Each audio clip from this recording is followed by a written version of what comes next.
Welcome to our session today. We're going to look at Unit 1 to 4 and 5. So this is a theoretical part where we're firstly going to understand the key principles in accounting.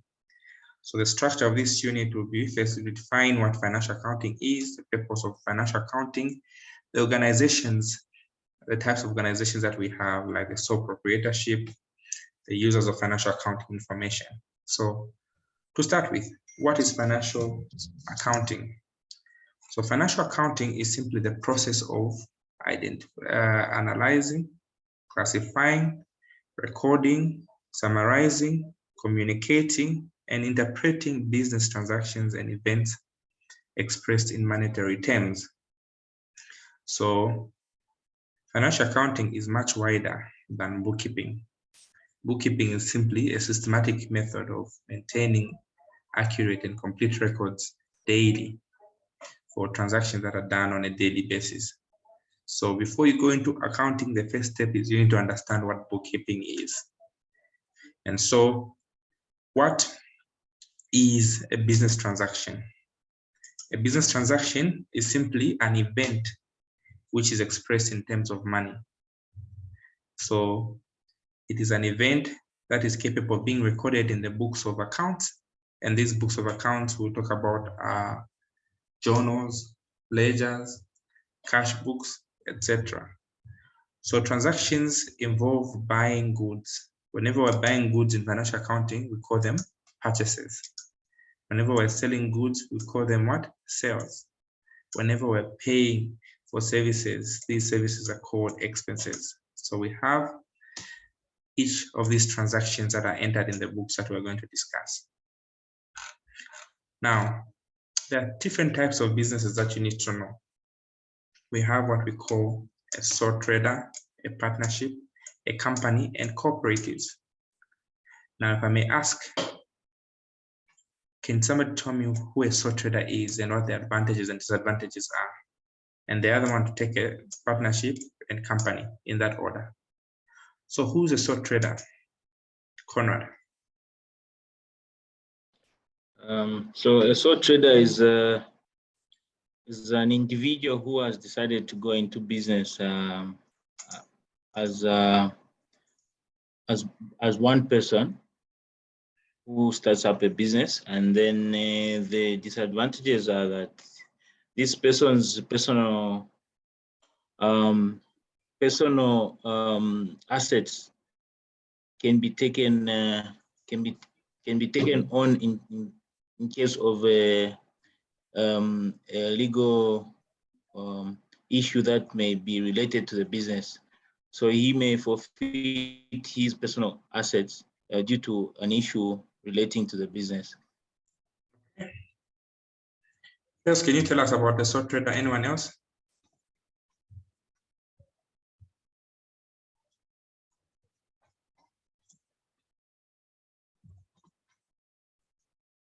So he has explained a sole trader is a one-man business. So this kind of business is owned by an individual who enjoys all the profits, and this individual makes all the decisions alone. So a sole trader is usually a small size kind of a business, like hairdressers, electricians, butchers, these contenders.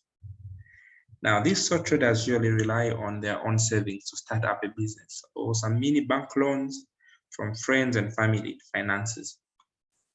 Now, there are advantages and disadvantages that are associated with being a sole trader. Number one, he says you enjoy all the profits. Number two, these sole traders are easy to set up. There are fewer rules that you come up. They also pay one type of tax, which is what? A turnover tax. They don't pay corporate tax. The disadvantages, however, is that it takes up all the risks. These ones, we put them into one term called unlimited liability, which means that the sole trader is going to be liable for the debts of the organization. So in short, if he has personal assets like a car, a house, all these are at a risk of being sold to pay off his debts. Now, these sole traders usually tend to work very long hours because they have the burden and responsibility of the business. It's a one-man business. The person is actually the business itself. So to even lower on the labor costs, sometimes they will do the works themselves. They will not delegate as much tasks because they are the business themselves. These people are limited with finances because they receive monies mainly from friends and family members. So they use their own savings, and they might sometimes get a loan, but banks should be convinced that this one has to make a business plan that will work. So in short, the advantages are that it's easy to set up, he retains all the profits, and he makes all the decisions. The disadvantages are that he finds it difficult to raise finance, he has unlimited liability, and he has work overload. All right, anyone else to go to the second one? A lady this time. A partnership. What's a partnership?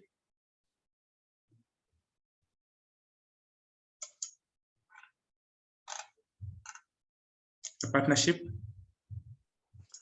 A partnership is more or less like a sole trader, but it's where two people come together, they put money together and come up with a business. Great. Yes. So it also has unlimited liability in that in case something happens, then the two partners are going to be liable at the end of the day. Great. What else? Ladies, help your fellow lady. So partnerships are usually with a minimum of 2 and a maximum of 20. Examples are lawyers, doctors, dental practitioners, estate agents. These ones make up a partnership, which is governed by what is called a partnership deed. Okay? So now this partnership deed is a legal document which really sets out the terms of the partnership. For instance, how much money each partner must invest in and what is the role of each partner. So in these partnerships, you know, there are others who will be active with the daily transactions of the day and others who will be passive. The active partners are entitled to a salary. The passive partners, also called sleeping partners, just invest in this kind of business just to expect what? A return.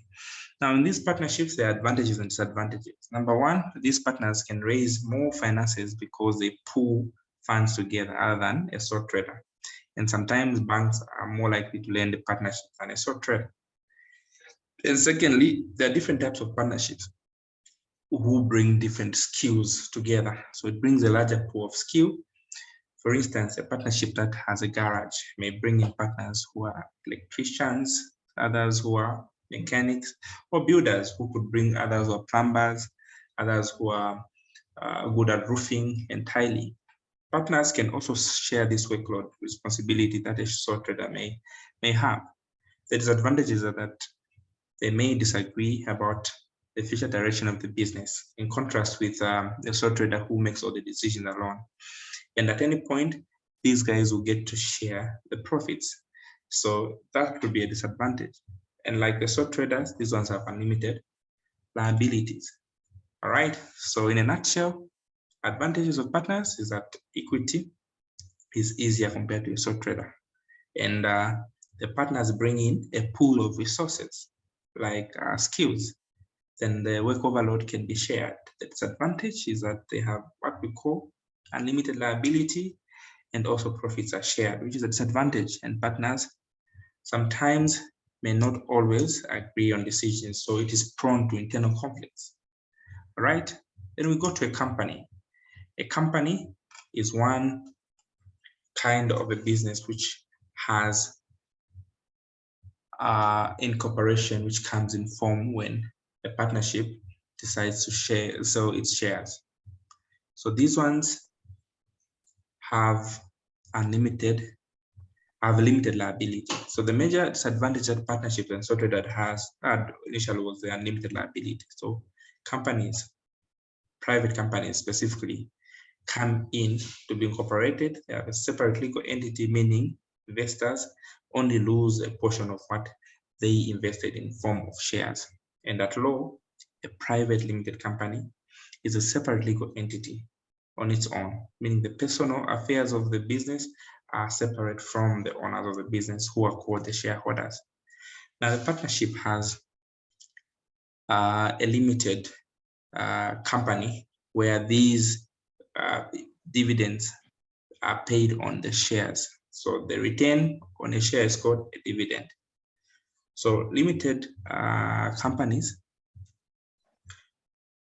are in two forms. They are private and public. Public and with PLC. LTD is for private. So the advantages as mentioned are as follows. Number one, we know that these ones have limited liability, meaning they are only limited to as far as what they invest in. And the profits are only shared between the shareholders who receive it as a dividend. Now, limited companies have an advantage because it's easy to raise monies by the sale of shares. There are two types of shares. We have what we call ordinary shares and preference shares. Ordinary shares are also called equity or common stock, which move with what is called the voting rights. The owners of the business receive the residue after the preferential shareholders have been paid.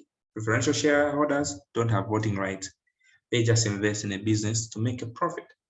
So if the business or company fails, the advantage is that the investors only lose their shares.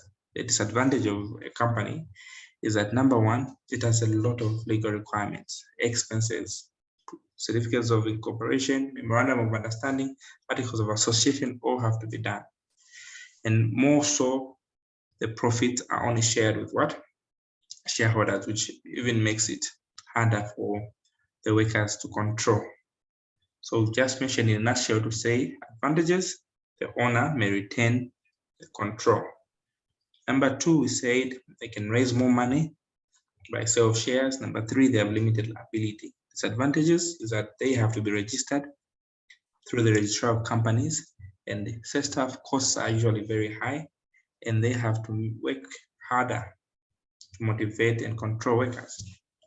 So this is about the private companies.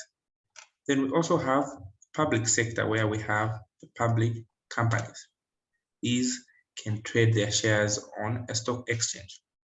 So basically, you need to understand these types of businesses.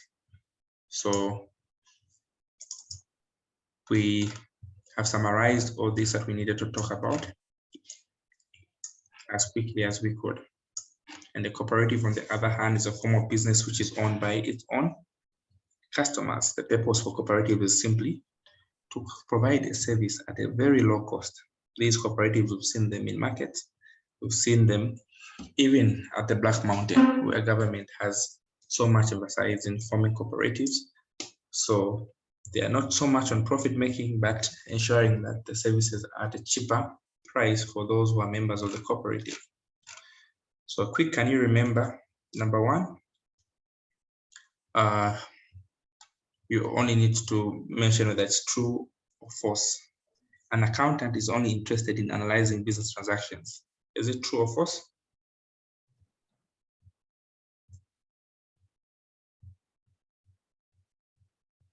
False. False. Yeah. A sole trader is owned by one person. True or false? True. True. A cooperative is a form of business whose sole purpose is to make a profit. True or false? False. False. A business should be separate from its owner. True or false?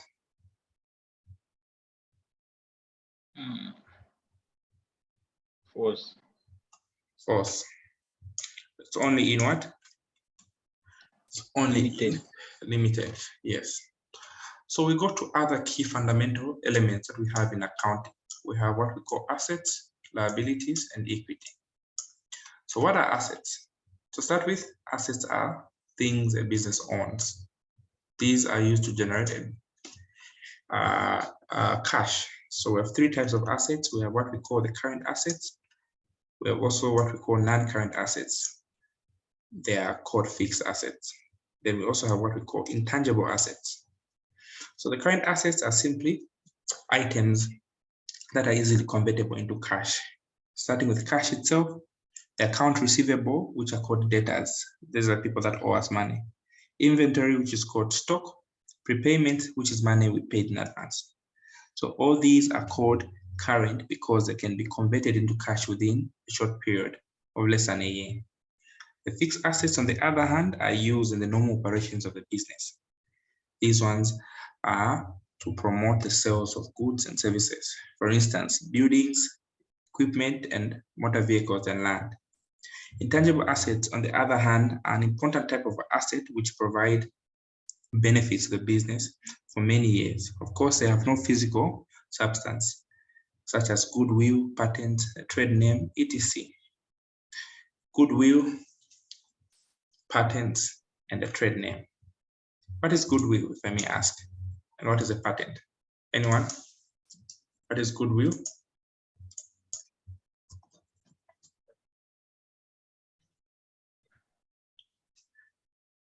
So goodwill is a form of an intangible asset which a company acquires through its reputation, through its brand or intellectual property. So this is what we call goodwill. All right. And what is a patent, on the other hand? It's simply an exclusive right which is granted for an invention. It's to patent something is to have exclusive rights to produce an invention. So that is what we call goodwill. All right. So we go further on. Liabilities are the debts that a business owes. So the people that we owe are called our creditors. So if a business has debts owed to creditors, those are called liabilities. Now these liabilities can be long-term and short-term. The short-term liabilities, which can be paid within a year, are called current liabilities. The long-term liabilities, which will be paid for more than a year, are called long-term liabilities. Examples include long-term loans, debentures, bonds. Short-term or current liabilities, we have what are called accruals, or bank interest accrued or payable, or any accruals. An accrual is simply an amount that you should have paid but not paid. It can be rent payable, accrued, wages. Then when we go to owner's equity talks about the money that business starts with, the money that the owner puts in the business, the money that the owner borrows in order to start a business. So this is called owner's equity. So this is the money that the owner puts in. It belongs to the owner. In a partnership, it is called partnership equity. In a company, it's called shareholders equity. In other terms, it's simply the same thing. It's called equity. So equity is simply the money that is used to start a business.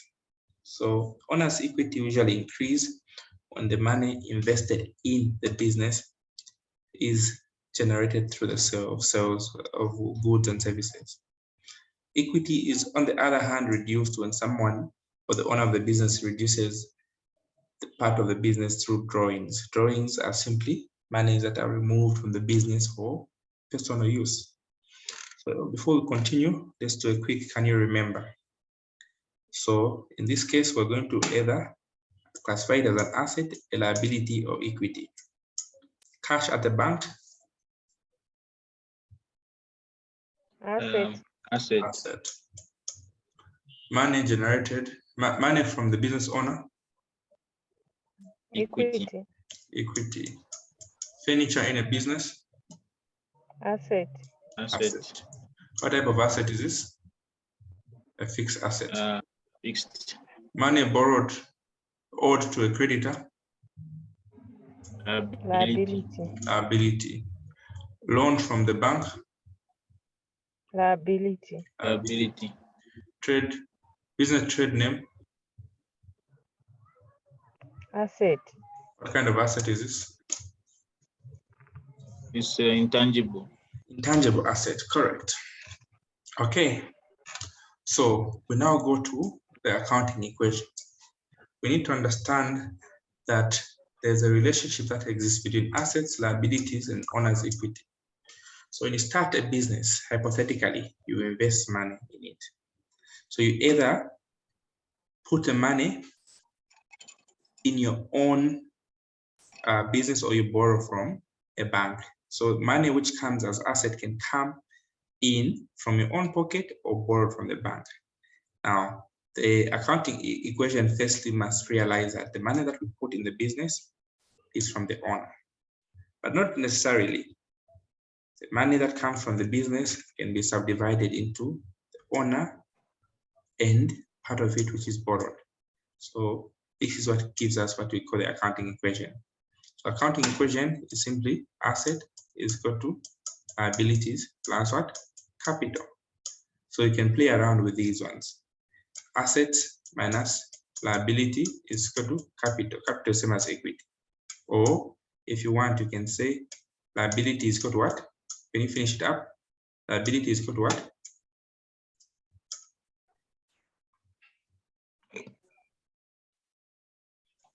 Liability is asset plus capital. It should be minus. Minus. No. Minus? Capital. Minus capital, correct. So when this one goes inside, it will subtract. Minus. Yeah. So this is how the quizzes come in. They're there to confuse you. You need to understand these things. All right. Are we together? All right. So we have an example here. January 1, Mr. Fay is the owner of an enterprise. He borrowed 500 to start up a business.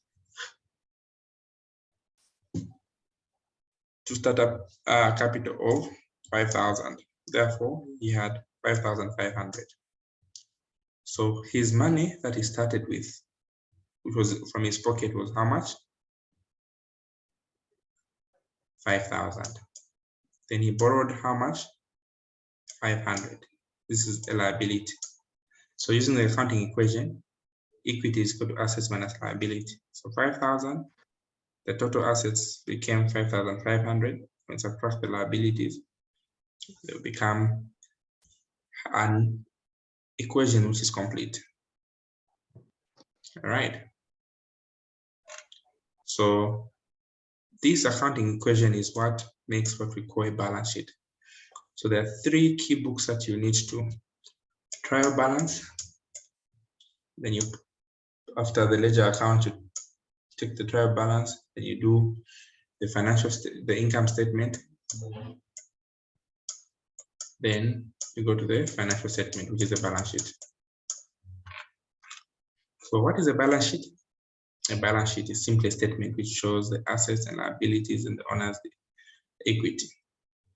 It is extended in this format: assets, total liabilities plus equity. Okay. So we could have a following example here where we are told January, Mr. Fay commenced with a business. In his bank, he deposited 5,500. So in this case, our assets are equal to the equity, which is 5,500. So this is how the balance sheet will look like. Now, sometimes you'll be given an example which is a little bit complicated, that he has the following cash purchases: a second-hand truck, 3,500, furniture, 1,000, and office stationery, 1,000. So using this equation, all these that are falling under assets, motor vehicle, 3,500, 1,000 for furniture, and office stationery, 1,000.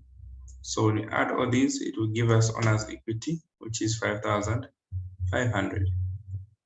So sometimes we ask to identify one of these things. So I'm just trying to use the equations to verify the accounting equation with holds. Okay, so now let us clarify what actual assets in the balance sheet are. So in the balance sheet, we have current assets, we have fixed assets, we have investments and intangible assets. Then on the liabilities, we have what are called current liabilities, long-term liabilities, equity, and what? Retained profits. Retained profits are simply the profits that a business would decide to bring back instead of borrowing funds from outside the business because they don't bring or carry with them interest attached. So quick, can you remember? Write down the meaning of the following. What are current assets? What are fixed assets? What are intangible assets? Quickly. So Sharon, Conrad, and Prudence. What are current assets and give examples?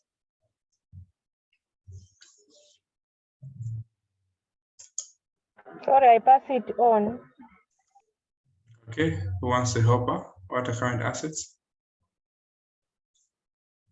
So these are assets that can easily be converted to cash, like cash itself, accounts receivables,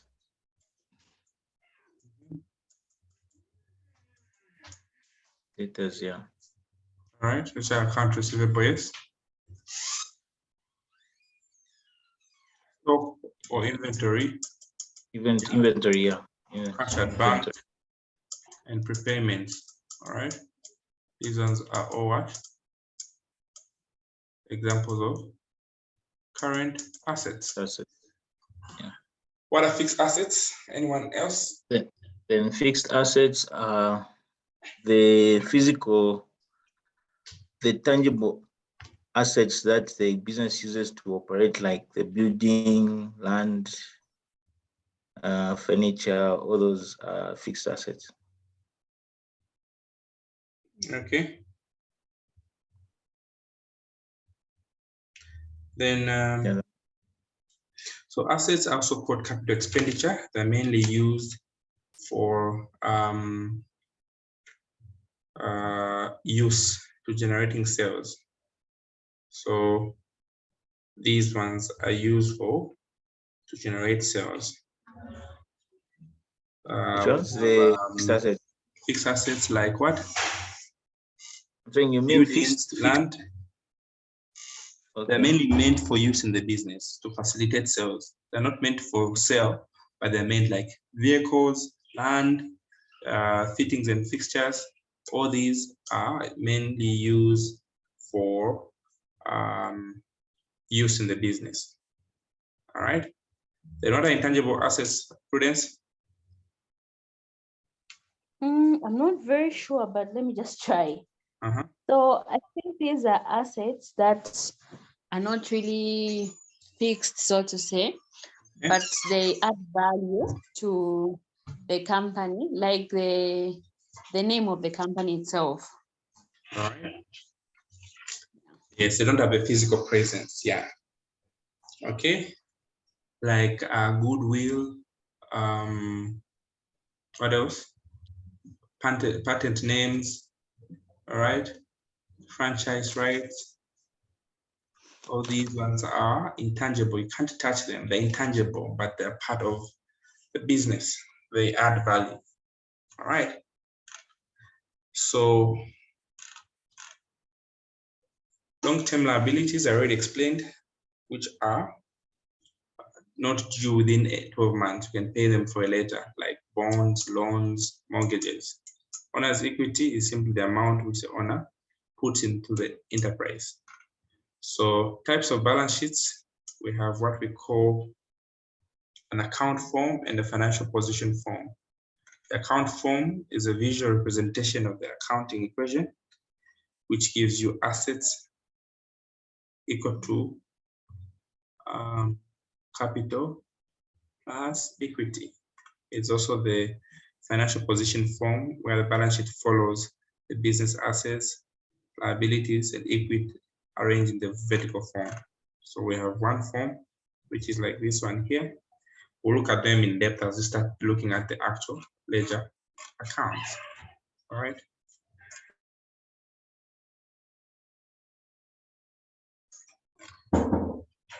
So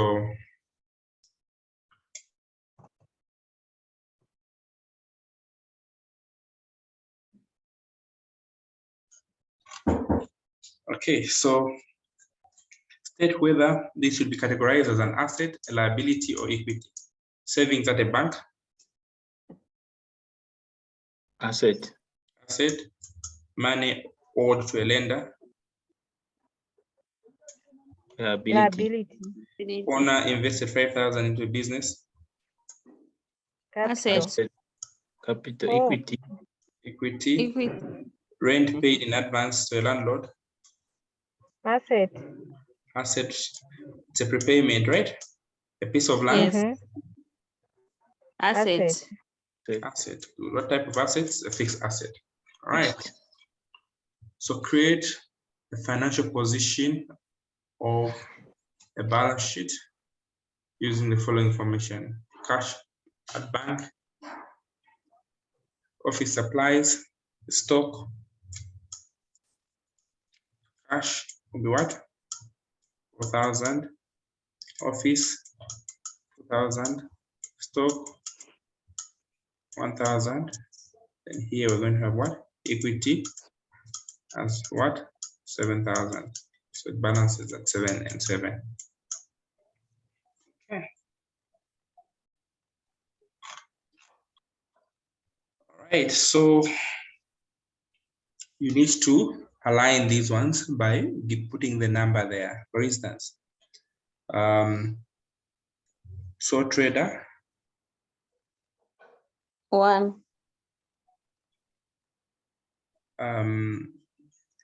Owned by shareholders.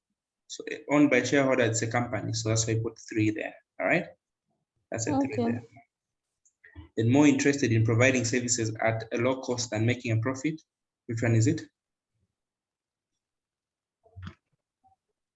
Cooperative 4. 4. Owners share the risk, liability, and management of the business.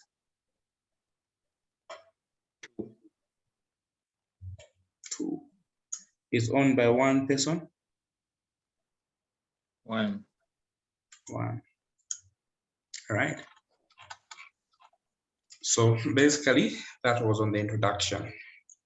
So we have talked about the definition, and now purpose of, we talked about the organizations. So we want to talk about the use of financial accounting and the purpose of financial accounting.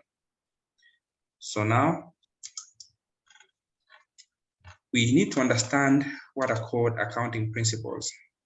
So basically, there are basic accounting principles and concepts that must be there to ensure there is consistency from year to year, and that you need to prepare financial statements that speak to each other. So there are the following 11 principles that you need to know. Is what we call the entity assumption, going concern, periodicity, money unit assumption, historical, cost, objectivity, revenue realization, matching, consistency, disclosure, and prudence principle. Now let's discuss each one of them one by one. The entity principle simply assumes that the organization and the owners are separate. So meaning the personal affairs of the owner should not mingle with the business. This usually arises if you own a business as a company, if you're driving a company vehicle above operating hours, the company can sue you even if you're the one who started the business, because you are separate from the business. Going concern simply states that the business should be assumed as one which will have a foreseeable future, as one which will continue its business as a going concern. As you know, there are people who started a business but died, but their businesses, even up to now, still live. For example, we have Brian Bell, his company which started in 1961, it still is going on stronger even now after his death. Periodicity concept simply assumes that a business must report its results of its operations over a standard period of time, maybe a day, a week, a year, or even half a year. There should be a period of time where the results or report must be produced. Now, it's very important to show the period of time covered by the report of each financial statement. No wonder you see an income statement which says as at July 26th, meaning that is their financial year. Other financial years differ. Others is end of the year, which is December 31st. So it must give you the result at the end of the standard period. Money unit principle assumes that the transactions must be always in monetary currency form, and you cannot use any other. You can't use gold, or you can't use any other mode. You need to use currency. All right. The historical principle simply assumes that the assets and liabilities must be recorded at the acquisition price, not at the current market price. For instance, if you bought land in 1990 at 50,000 kwacha, and now it is 100,000, what do you record in your asset? The 50,000, because that was the original cost at which you bought the land. So before we continue, there are 11, 6 more to go. Let's do a quick, can you remember?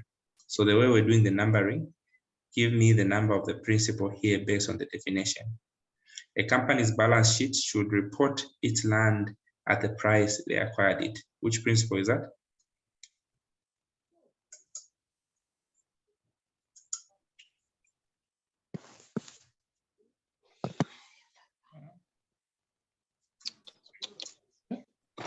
Black. Which principle is that? Yes, 4. A company should report its land at the price they acquired it. So it's 5. Historical, yes, 5. Sorry. A company account should cover a specific period of time.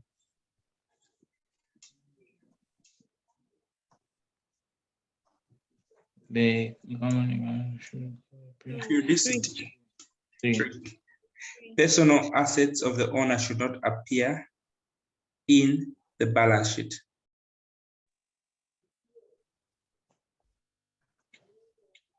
1. 1. This is entity principle. The business should remain operational for a foreseeable future. 2. 2. Then transactions should be recorded in unit currency. 4. 4. All right, so these are the solutions that you're supposed to put.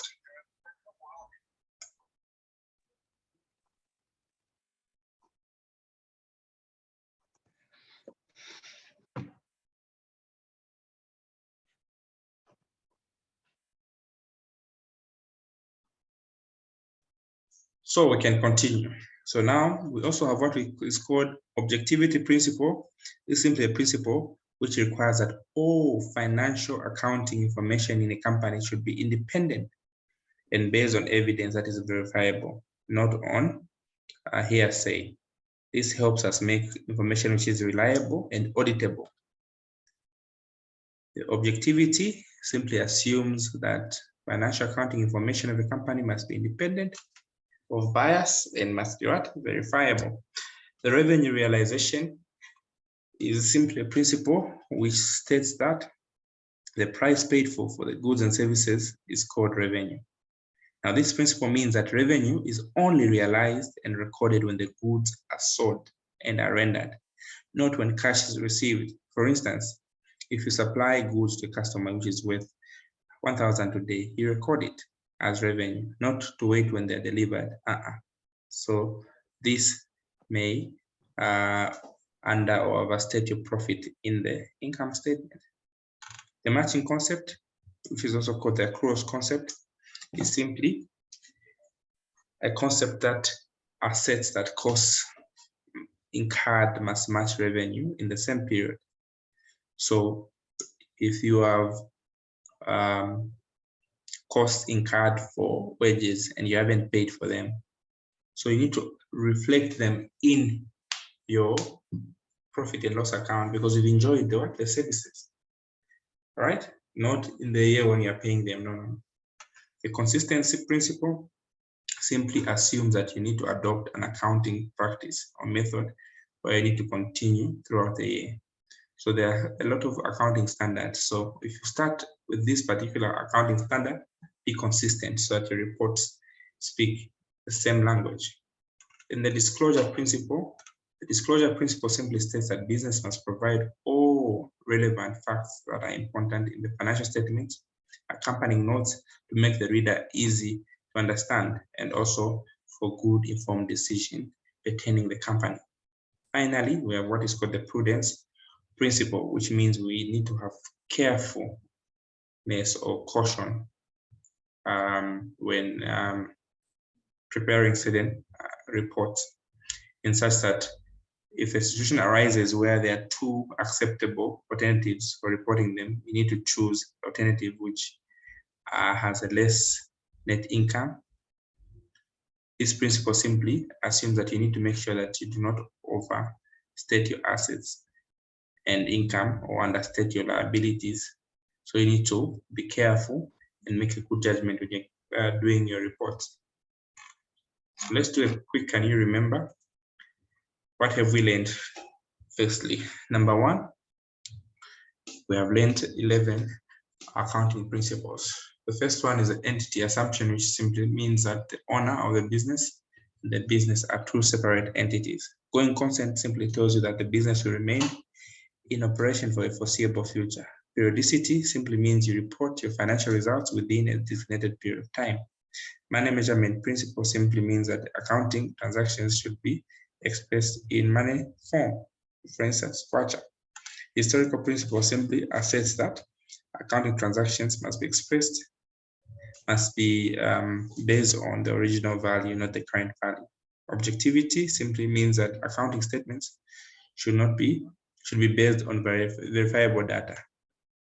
Revenue realization principle simply asserts that revenue is recognized as soon as it is earned. Then also matching principle, expenses should be recorded in the period which they were incurred. Consistency, you need to adopt one accounting method throughout the year.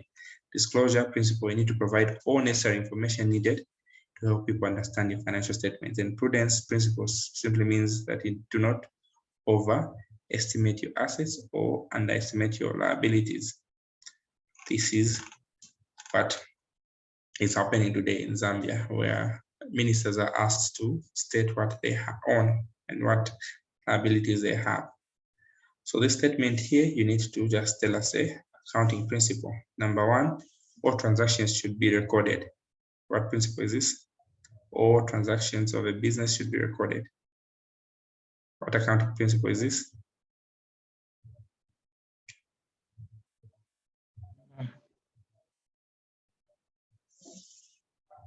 Okay, number two, Brian Bell started a business. However, Brian Bell is not around, but the business is still in existence. What principle is that? Going concern. Going concern. Okay. Then accounting reports must be reported every year. Periodicity. Periodicity. Then personal affairs must not mingle with the business. Entity principle. Entity principle. Revenues must agree with the cost incurred. The revenues end must agree with the cost incurred. Is it revenue realization? Realization. Okay. Then all transactions of a business should be recorded.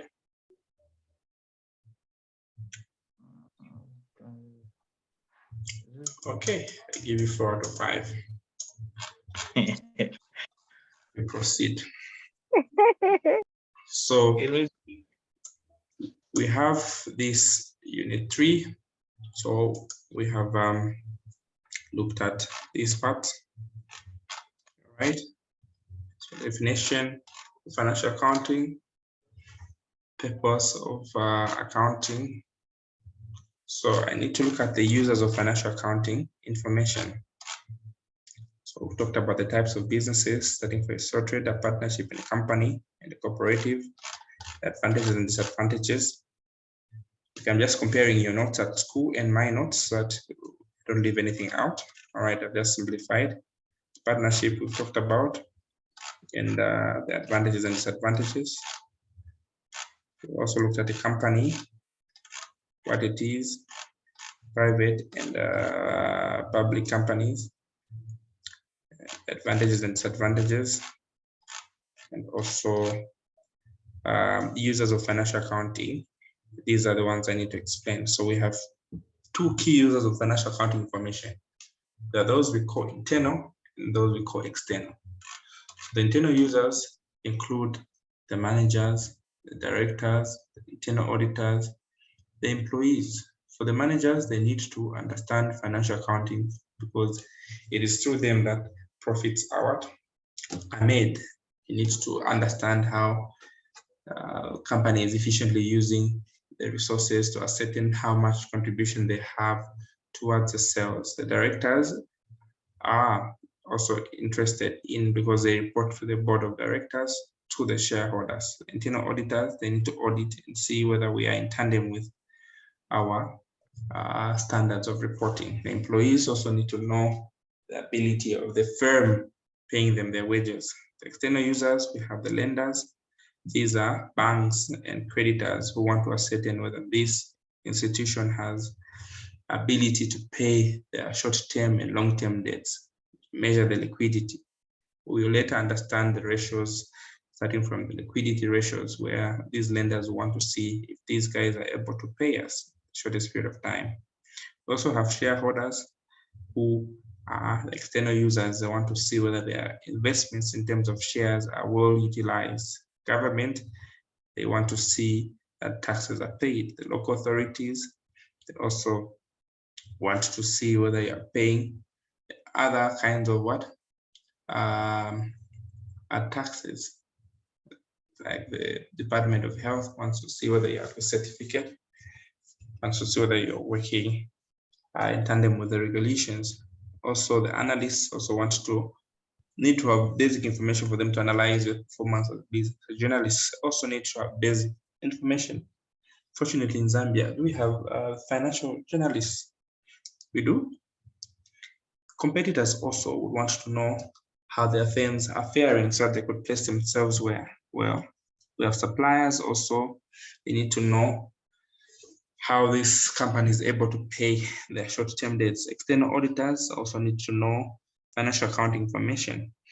They are users and interested in financial accounting information. Customers also, they need to know these silly statements to see whether what they are looking for is available. There's a stock out cost that customers don't want. They want to see whether this person is able to supply me what I need at the times that I need. The general public, the trade unions, the potential investors, all these are users of financial accounting information.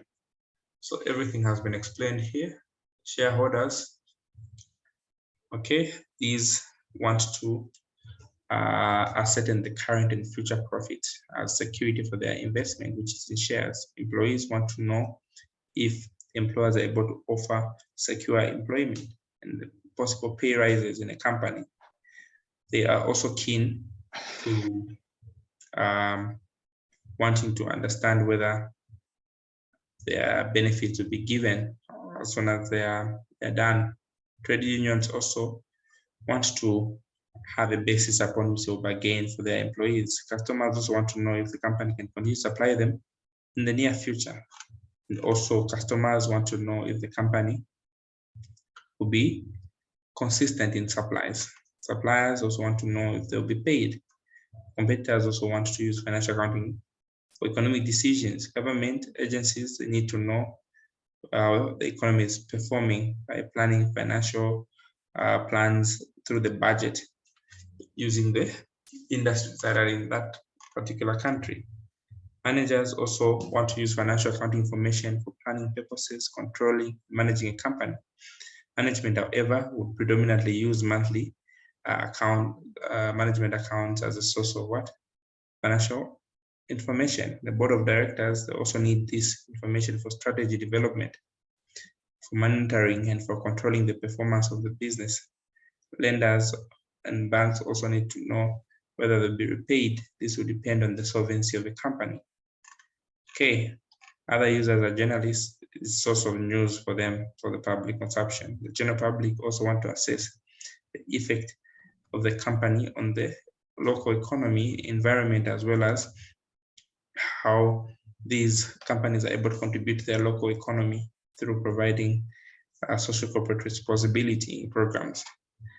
Researchers, it's a source of data for research. Tax authorities want to use this information as a basis to assessing whether this tax that you are paying is within.